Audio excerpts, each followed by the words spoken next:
Dominic Miller's sublime guitar part for this, around which Sting built the song, is notoriously difficult to play. I have to say I really struggle, and I reckon I probably wouldn't be able to do it in one go. It begins with this stretch here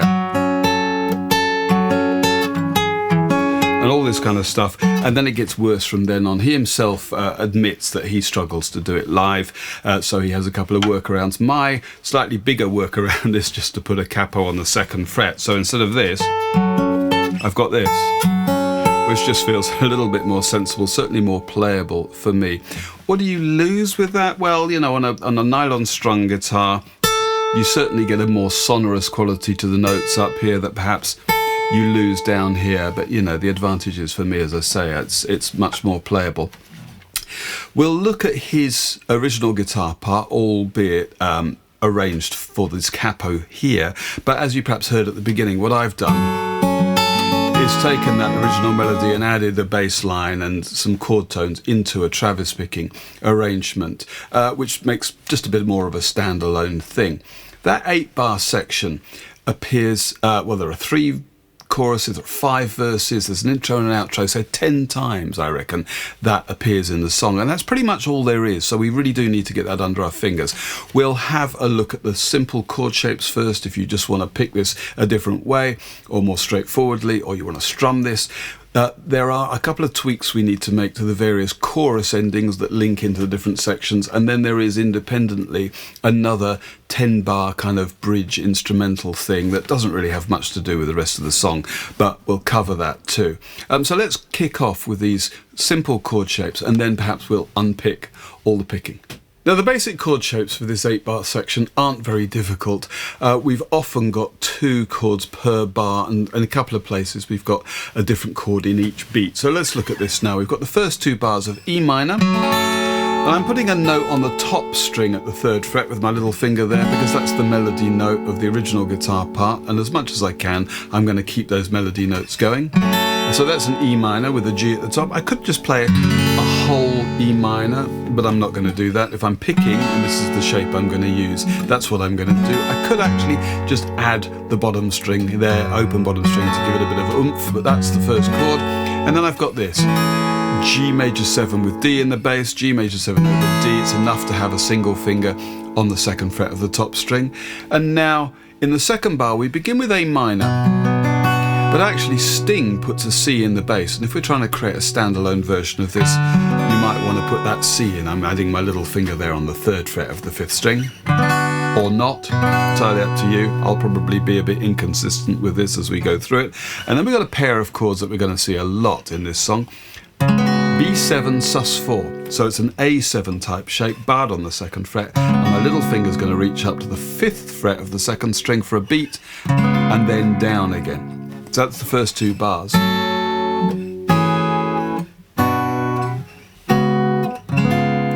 The second 2 bars are exactly the same except for the first chord. Instead of the C minor, we've now got a finger on the 1st fret of the 2nd string as well. That's C over E, and then otherwise it's the same. And now I am going to make sure I've got a C in the bass. I reckon that's C6 I'm going to call that, which is the same notes really. And then I've got this G sus2. I'm not sure how much of that you're going to play. We probably don't need the top string, but I do want a note on the 2nd fret of the 3rd string there. I can strum that without worrying too much about the 5th string, because I'm just muting that with the underside of that 3rd finger there.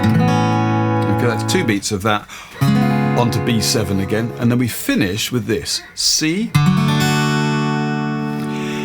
and then what are you going to call this? B7 sus4 over F sharp. It's a bit of a mouthful, isn't it? F sharp minor 11 could also be. That's not much better. Anyway, that's what it is. And we just need 3 fingers there, and then we finish on E minor. Okay, so hopefully that's recognisable, and we really do need to get this under our fingers, because as I say, this happens many times in the song.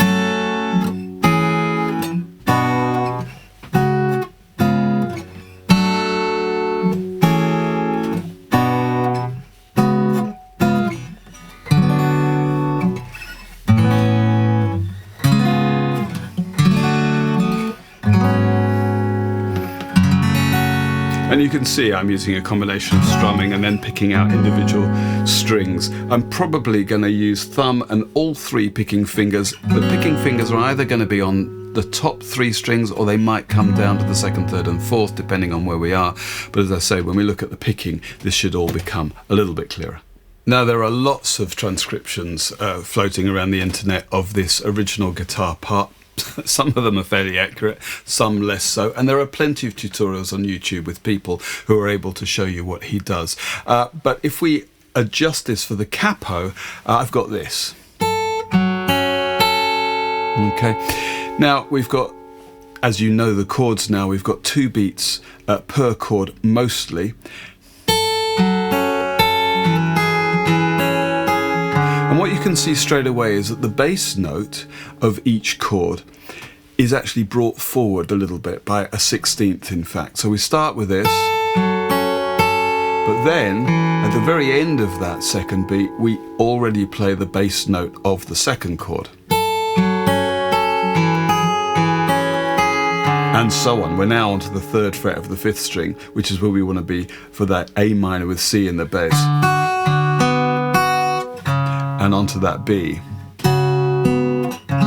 This is what I hear him playing. You know, as I say, it's in a different place, but these are the notes I hear. So that first line.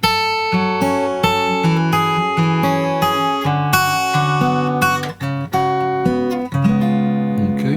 The second one is pretty much the same, but of course we've got that extra note on the second string at the 1st fret.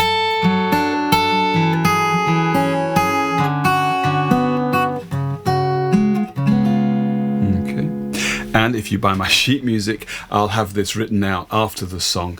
His original version, adjusted for capo, plus my own arrangement will be on there, all tabbed out. Now we get this.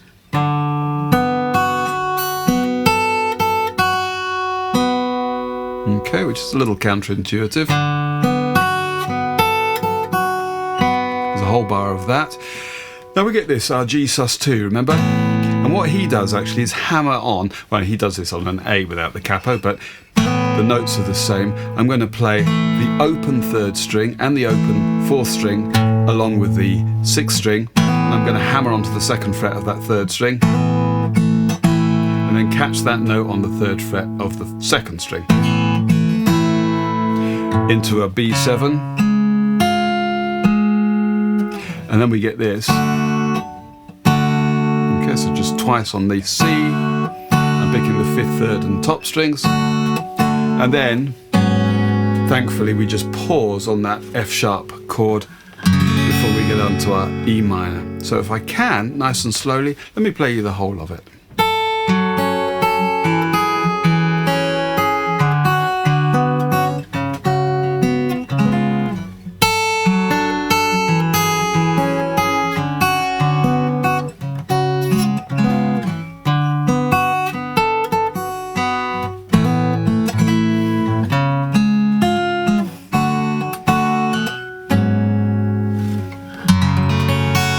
Okay, that'll do.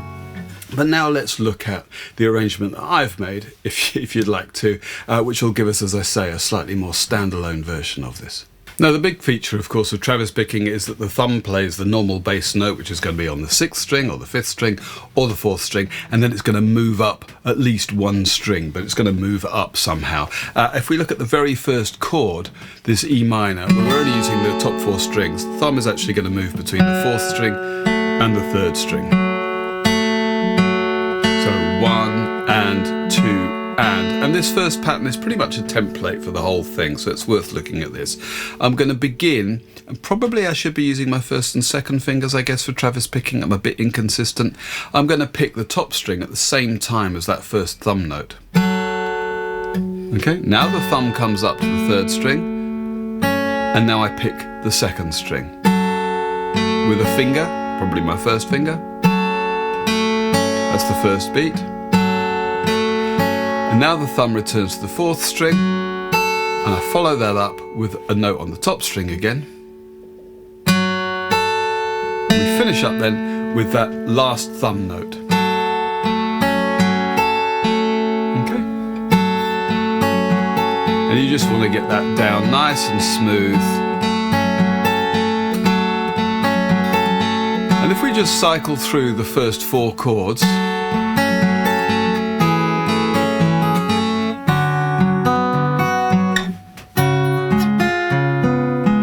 a couple of things to think about. That B7 chord,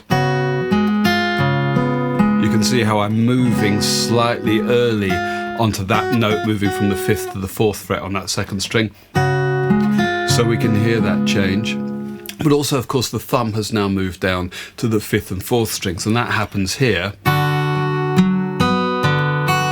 And you can see that I've got a note, I'm calling it A minor, but really there's a C in the bass here. Okay. And then we follow up with that. So the first 2 bars,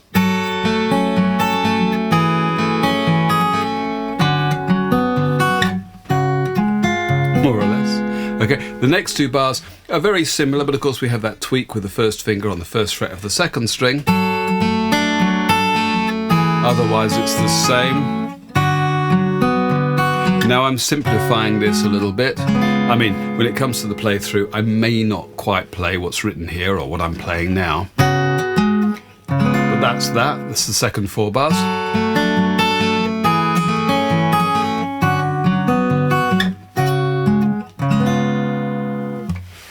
Now the C6 chord, I would be playing it this way normally, but I don't need to play the 2nd string, so I don't need the 1st finger there, and I do need something on the top string, so my little finger's going to do that. So I'm just going to rearrange the shape. My 2nd and 3rd fingers are going to be where they would be for a standard C. The 1st finger's going to occupy the 2nd fret on the 3rd string, and that means the little finger can come up onto the top string at the 3rd fret in a moment, as you'll see. That's quite tricky.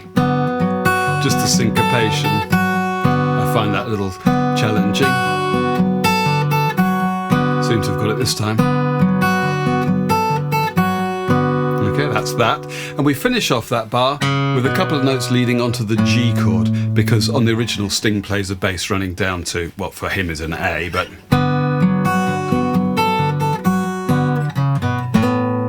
Okay, and we're on to that G chord.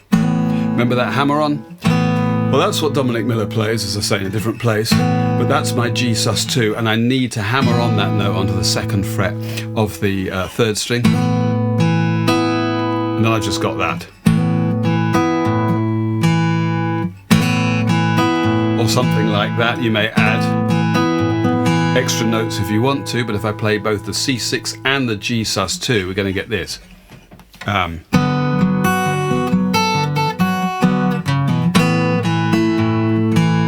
That's the kind of thing, and then whatever I've got there for B7, I'll just, fill that in as you like. Doesn't really matter. And I finish off with a couple of beats of C in my basic pattern. Mercifully, I'm just going to pause on that B7 sus4 over F sharp before just playing a strong E minor chord. So if I can, the whole thing.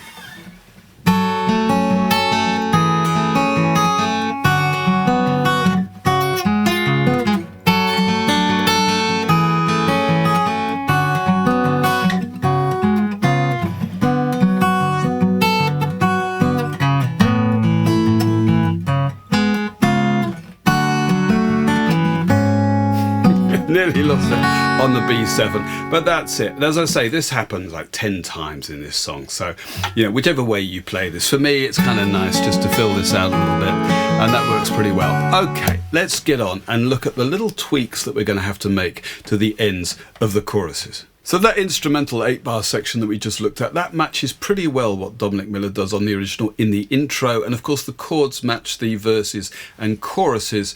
Although I'm not going to do exactly the same thing. Apart from anything else, I don't think I can accurately guarantee that I'm going to play note for note what I've got or what he's got, and he varies it a bit too. But having said that, let me just play pretty much what we just saw with the chorus. And know that the spades are the swords of a soldier. Know that the clubs are weapons of war. Know that the diamonds mean money for his art. That's not the shape of my heart. And to keep a bit of momentum going, I might, on these chords, keep the picking going a little bit. But here's the thing, that works fine for the first chorus. So we get intro, verse 1, verse 2, chorus, I think. Verse 3, we get another chorus, and the second chorus has a slightly different ending. That's not the shape of my heart. We get our E minor for a bar, but strictly speaking, halfway through, we take off the note on the second fret of the fourth string. Top four strings open, or you may be playing that one up there, but E minor over D, and then we get, that's not the, and I'm making a 2-beat bar out of that, shape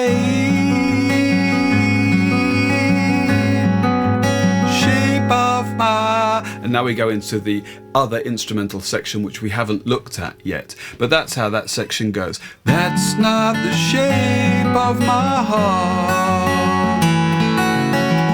That's not the shape. 1, 2, 3 of my heart. Then we get all this stuff which we're going to look at in a moment. So that's how the second chorus ends. And the third chorus, again, exactly the same except for the ending. What happens here is we get, I know that the diamonds mean money for this art. Now we go to the coda and we get our 2-bar. That's not the shape of my heart. 3, 4, repeated. That's not the shape of my heart. And something like we had for the second chorus, now 2 beats on the C. That's not the, and we get again 2 bars of our B over F thing, F sharp. Shape 3, 4, 1, 2, the shape of my. Okay, you'll see when we play it through, the chords will be on the screen, but that's what happens in the third one. That's not the shape of my heart. And then repeated. That's not the shape of my heart. 2, 3, 4, and that's not the 1, 2, 3, 4, 1, 2, the shape of my. And we finish with a full playthrough.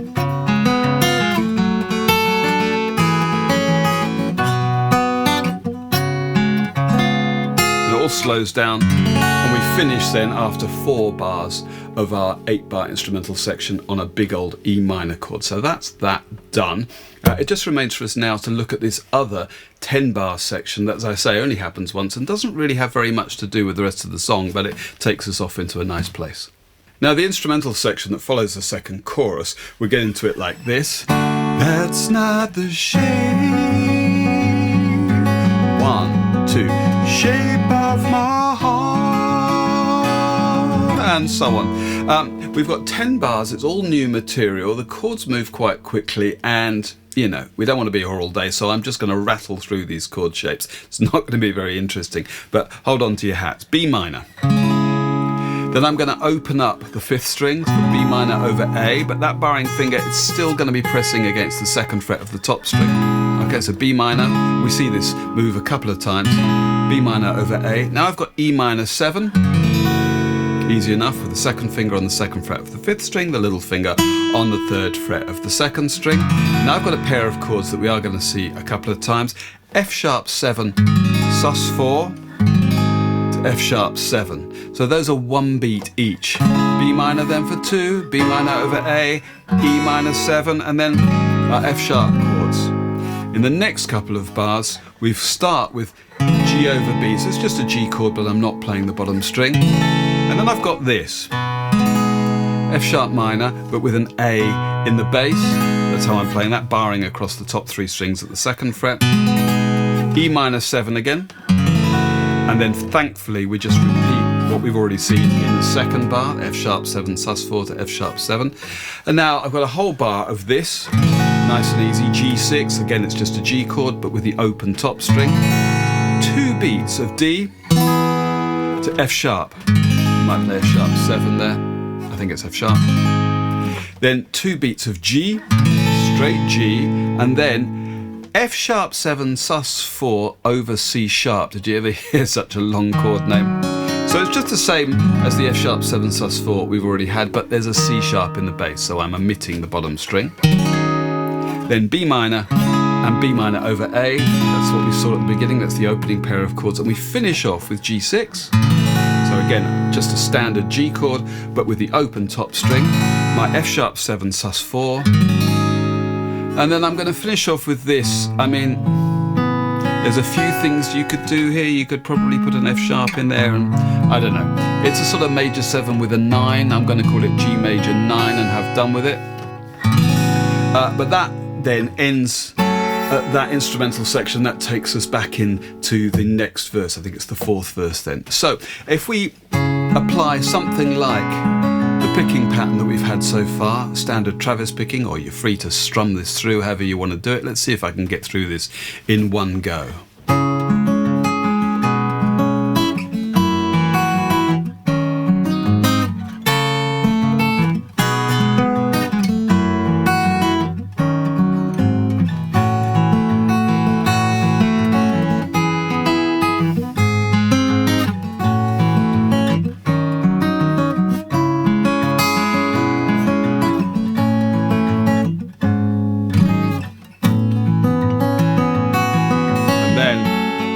Takes us into the following verse. Okay, so that's the interlude done.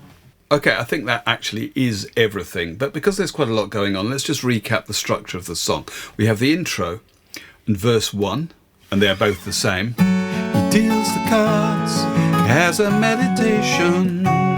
We just keep going with this stuff. Verse 2, chorus 1.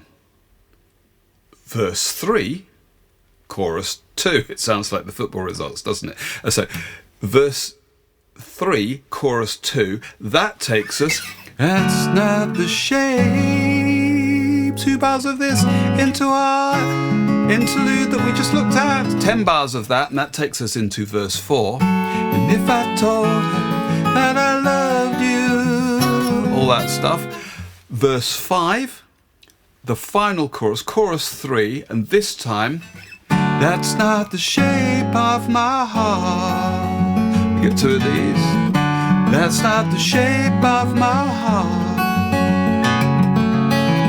That's not the shape. 3, 4, 1, 2, the shape of my heart. And we finish off with our little instrumentally thing that ends just on the E minor. Okay, so that's everything there is. Thanks so much for putting up with that nonsense. And let's have a little playthrough. Hopefully, see you on the next one. 1, 2, 3, 4.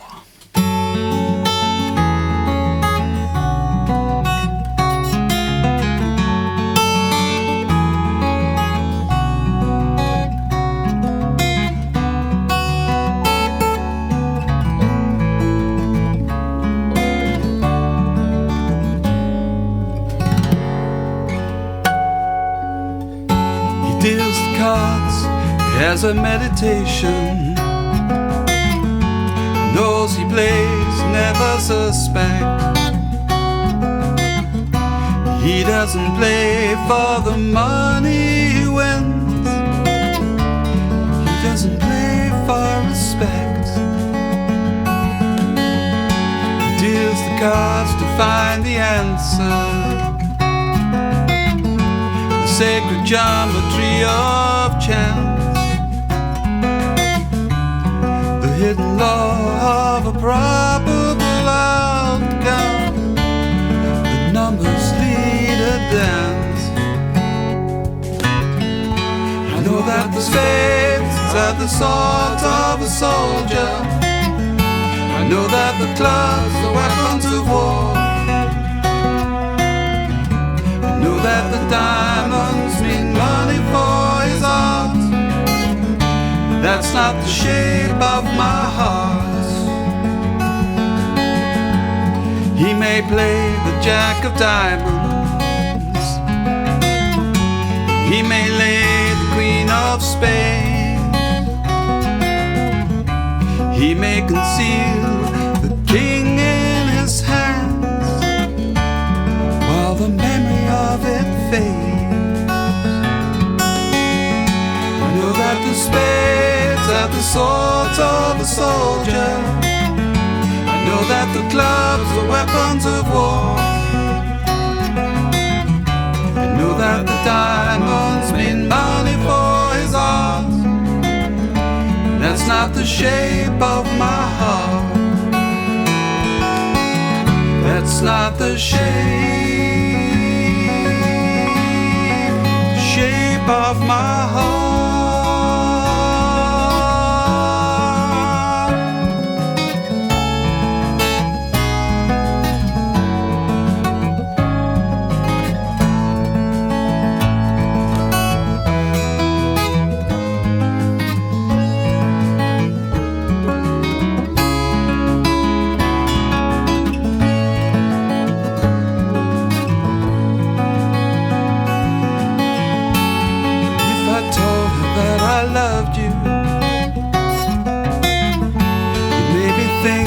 Something wrong.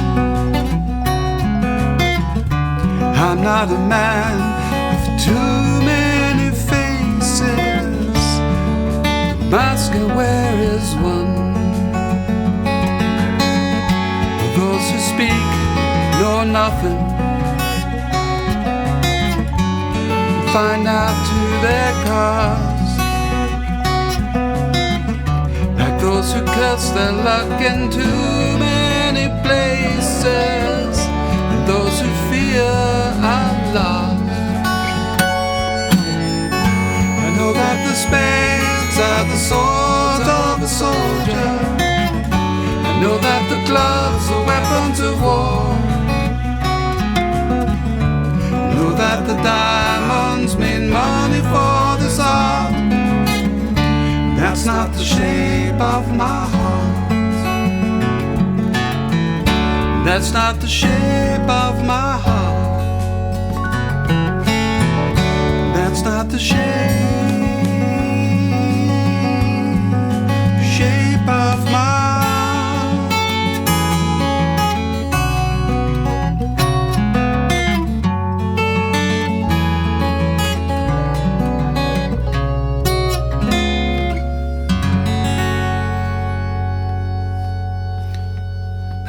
That's it.